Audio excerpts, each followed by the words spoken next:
संसद भवन के अंदर और संसद भवन के बाहर जिस तरह से एक साजिश के तहत हंगामे को अंजाम दिया गया था 13 दिसंबर को, इस मामले में कई आरोपियों की गिरफ्तारी हुई। लेकिन इस मामले में ललित झा नाम के एक आरोपी को तलाशा जा रहा था और आखिरकार ललित झा कर्तव्य पथ थाने पे आकर के उसने सरेंडर कर दिया। देखिए, कर्तव्य पथ ये थाने का बोर्ड देख सकते हैं और ये ठीक हमारे पीछे इस थाने को देखा जा सकता है। और कर्तव्य पथ जो इसी जगह पे आकर के जो जानकारी मिली कि यहाँ पर आकर के ललित झा ने सरेंडर किया है और इस मामले पर जब जानकारी मिली उसके बाद उसे जो स्पेशल सेल के हाथों उसको सौंप दिया गया है। स्पेशल सेल की अगर बात करें तो दिल्ली पुलिस की स्पेशल सेल उसके खिलाफ मामले की तफ्तीश कर रही थी और जिस तरह से इसके बारे में जानकारी मिली कि ललित झा जो है मूल रूप से तो बिहार का रहने वाला है, लेकिन पिछले काफ़ी समय से वो पश्चिम बंगाल में रह रहा था, वहाँ पर ट्यूशन पढ़ाता था।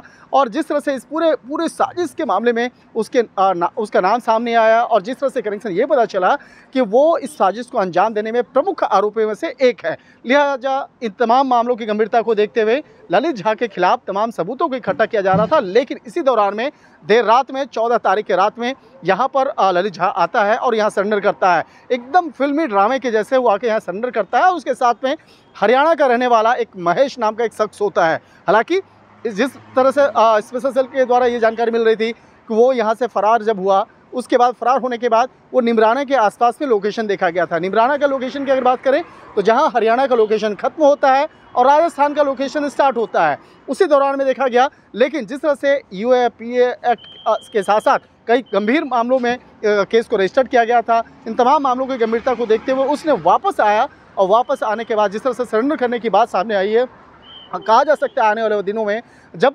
उससे जब पूछताछ की जाएगी तो कई और महत्वपूर्ण जानकारी निकल के सामने आ सकती हैं। शंकर आनंद, कर्तव्य पथ थाना, दिल्ली।